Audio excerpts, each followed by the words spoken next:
Mala cha kon dial ner ke chot gwan ka gat ke yemboy en mama mo dial ne ka dial Europe kana Africa ne ka dial ka America kan Canada ka Australia kan Asia ne ka dial pan ga kan benti u kala ner kana darje Kenya kwar mala kon pot gwan dial kon tin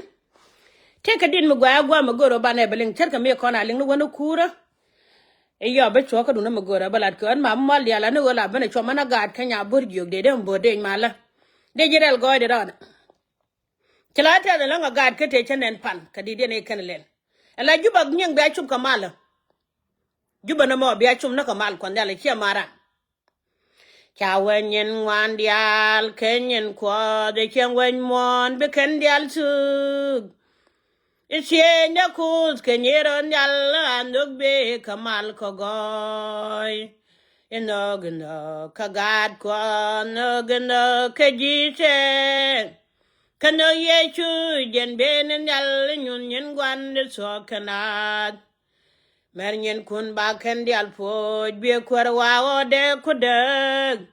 ba pinyen gwa paiten nong yal bi kwer nyur ke yen ni chang indogno kagad kwa nogno kejite Kano yechu jen benen yal nyun yen gwande so kanad Ala wabu gwaji ban ka konyal mi ba mernyen kon dial ba ga fo kon etelul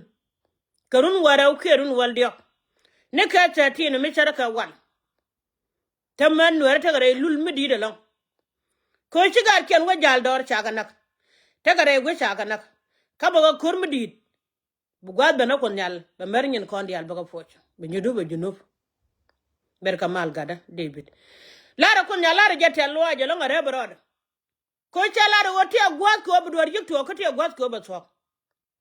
dung dana me chala do kono ni ti gwa be na kunyal go batso kila te longa daga kur ber kamal biya kamal ne kunyal lo te ne ndun nya ka diala man dol ka dial nya bur jog de kelo e jala goro mo tana pa wa chel chen kel ba gar ka ba bala te lo ke je ko ka ni chiang tigri kur la te daga ya dor ka kunyal kana pinya la lich en chala pide ri ni ka ba ke ju pala ka kwida bade be kunyal be magai na belat ku kwidun juba na mo be adun chok bele la nu gura jwe che no kon kine bela la nu go ibi changa ba go gad ka chong ni chok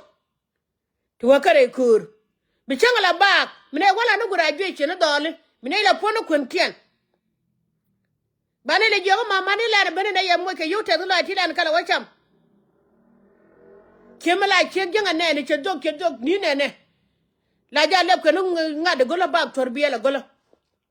ko ci kan yin so dan dial ci kan jaga kan yin ken cham kan ka dinu ci gwad ben ka kon yal gwad ta bana ko da tan yala ne ala kwari ye ci jante karen mu gwa mi chalar ko ne kon yal ten go cha won chal mu goro karo ade go ne reidu mo yen gwa kor chen mala la da ran ko la julu o kor me kon tare ni chuonda mi wade dore de du ke che chagon wun me de kor mater chen ya gor a kor mater chen ya gor a kon jore ri ne ko wa po kare lam bakala re to ran kala man lam no ko ja ba chulu pin pijan wo gwa din kor wa chen chen ya mu gor chen ka kam ne ju ko ba gwan tare jot kam ne ju ko ba gwan tare ba jot ba kon dal belet ke je ko den chang nyal kene pin belet ke jigad kan ente karen mi channo kwan ko gude pane chira ke bentiu mi che joyo pijen wo ko nuori manuori chano ku chonga loy dana pich ko chimu joga wud ka war kare chingda de wona ma chana gor chela de wude wala chela de run de wud wude chan temene la jungna gada kona gad biga liw adol gora gan baga nguna nga chinani ko kume ne dia man jani kina kala selfa kir mulun kan chaw kien ko wo chicken bu ka ayu a jogra no ayu mo kir ndani e dung nuora chong na ka mata selfa kir ne jega na ka kon twal kon ni ja wuchi kon la don kon nyide nuora nyide wuchi adala dona yen nyide yoni wuchi ala lan mi charka lan mona ire de chen no ka gada pan jene e jana kon ko wun mi chala selfa kir si angan ne char long lo ne me che janne kon yal ten go Korean mi chirana lara ko dwa mo keriet kel karo ade re ni ku cheran ma mal dialo latibo che kan dial bi anok tone braro mo career ken bote geje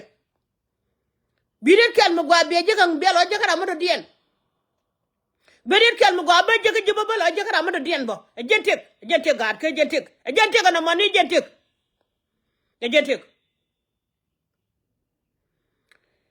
Charin magwalar cha wata na melya ngaje yen wedi ala kwital pa ko ngor bagu yana temene nini ti kenin bela ga ka ngaka ye ga ga so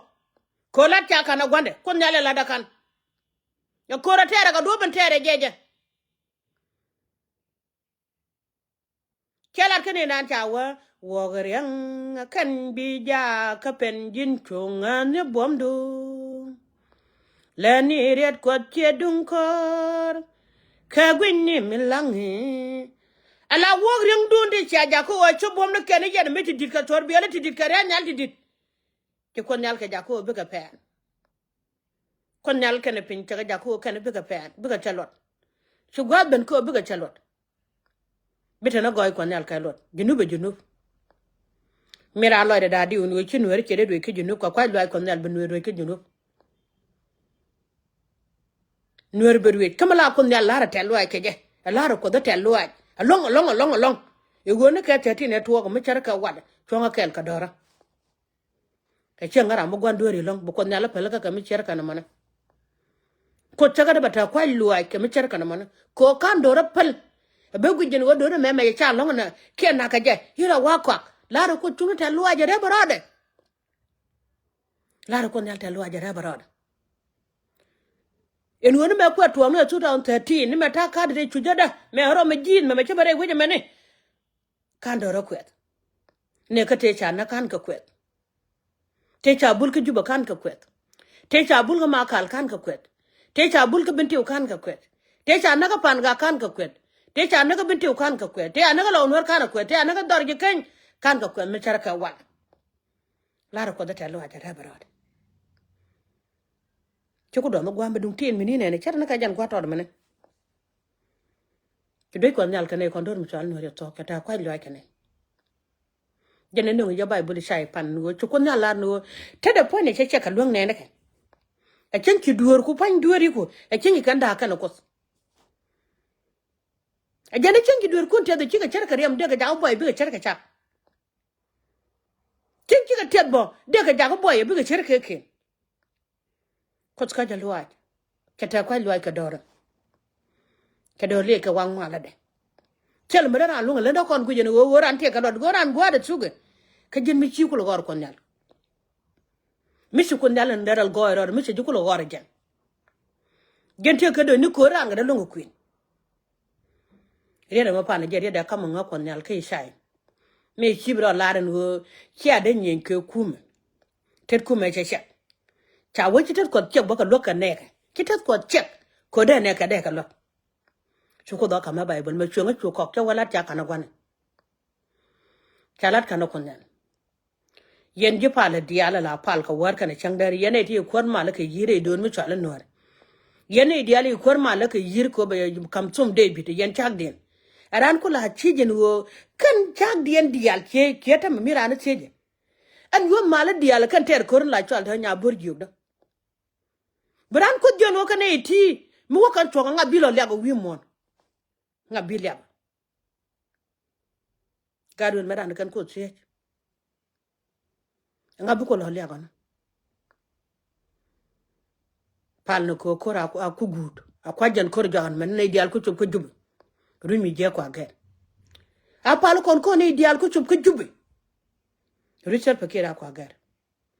ker ka metalar ka den nel chokaraw na garet gol badaga long en we jen ko la kwara ger ka bu kwara ken gol gan yeken la da bume riya da mane jen ko la kwara ger ka bu kwara ken ba gol gan yeken ka chal pakir ko ager kru de ka lo ko charu nangna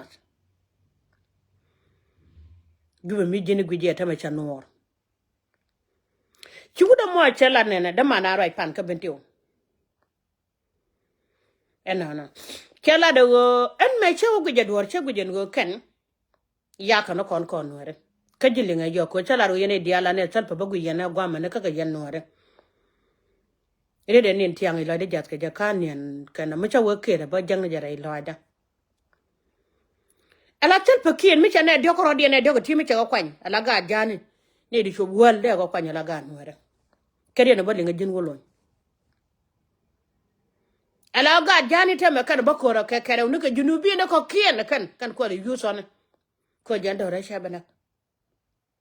ko kan wer ji yo do ne ka yoka ko bi ga ne ken wana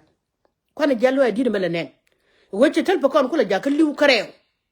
liu kon e de kap ko kor ka liu ga de kon de kap kon kor ko kon kala nak me jin gan wer mata gwa mo me ni char wudu e kuma medien ma da woter jin mo ne ka doro e kuma medien don me chala no war me kwa jile jo wurke wanang ne ko ga de jo chala da tes reda ma chala da jaka jas ko tol pakire pit mi kume e general ndi nda kon banana da cho kwanya la general len keme to ga ne kama jor kana sar me che gwi kama jor kana chare jene ko la kwang wud mi to la kwang choda le ko bana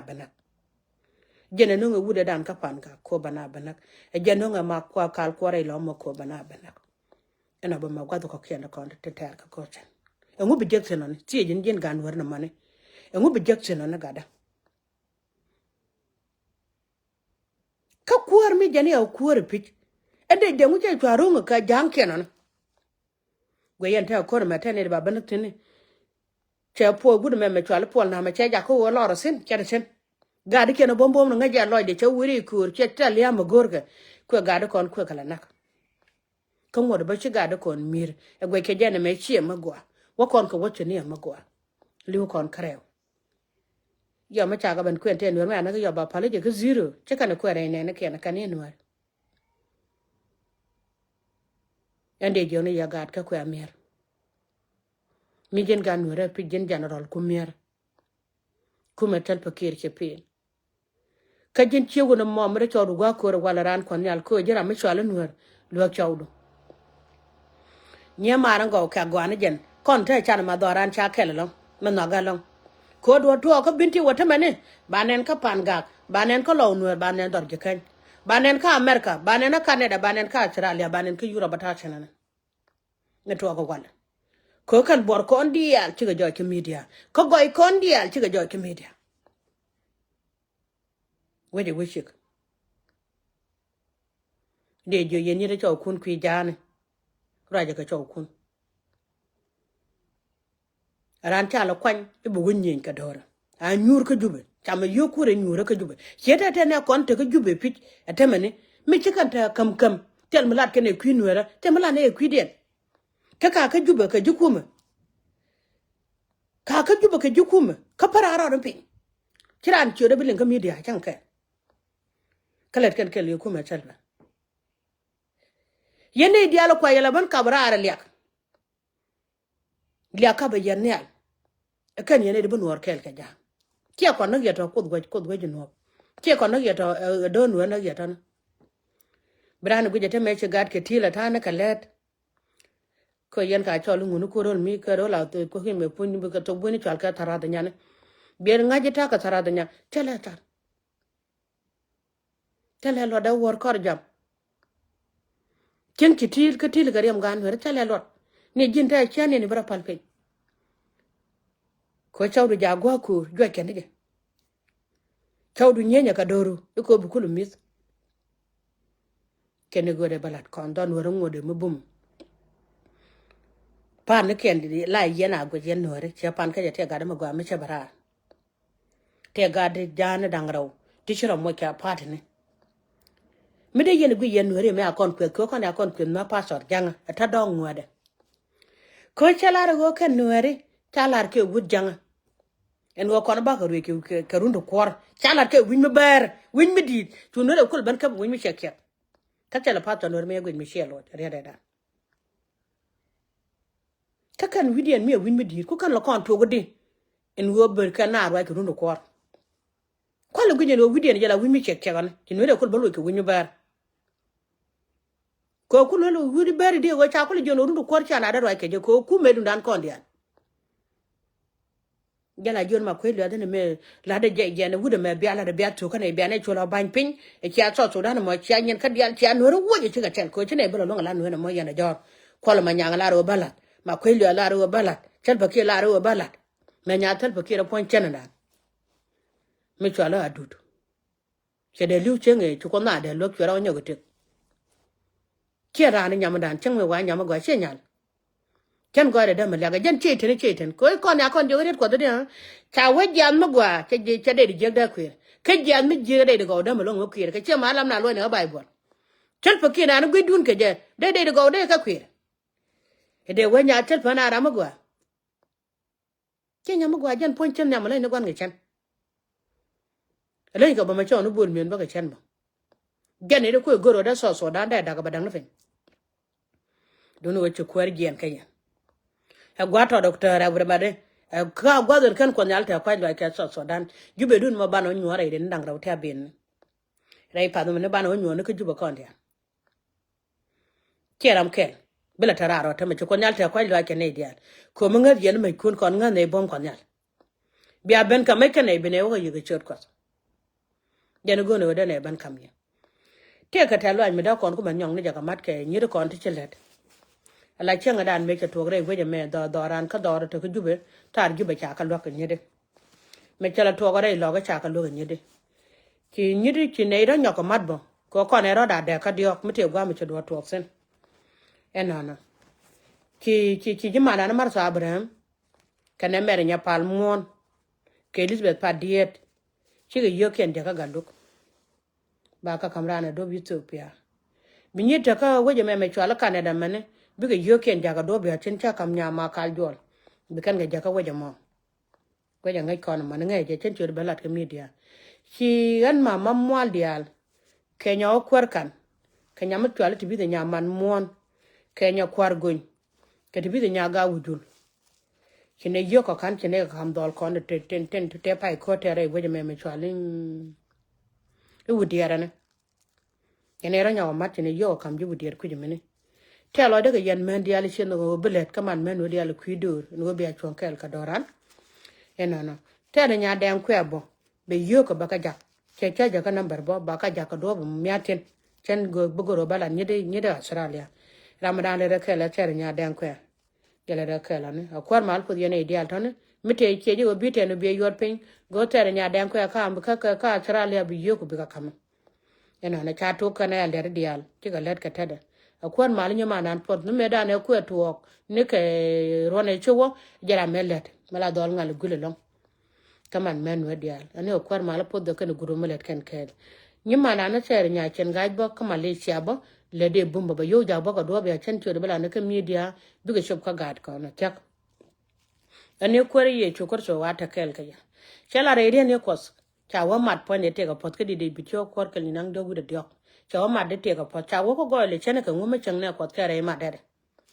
la ko ne ti ko ne la ti ne ko kon dor mi chala nur ko kon kwan ko ne kwai lai ko nyala chit no ko ne ko ta kwai lai ka gat ko gat ko chi ko to ka ngai ne bu ko chung ne lat kana ya kwar ma lo po dien dial na ga ye go chodo ran ka na ga ye chod ko ne pal ko na yan mama do no mo alian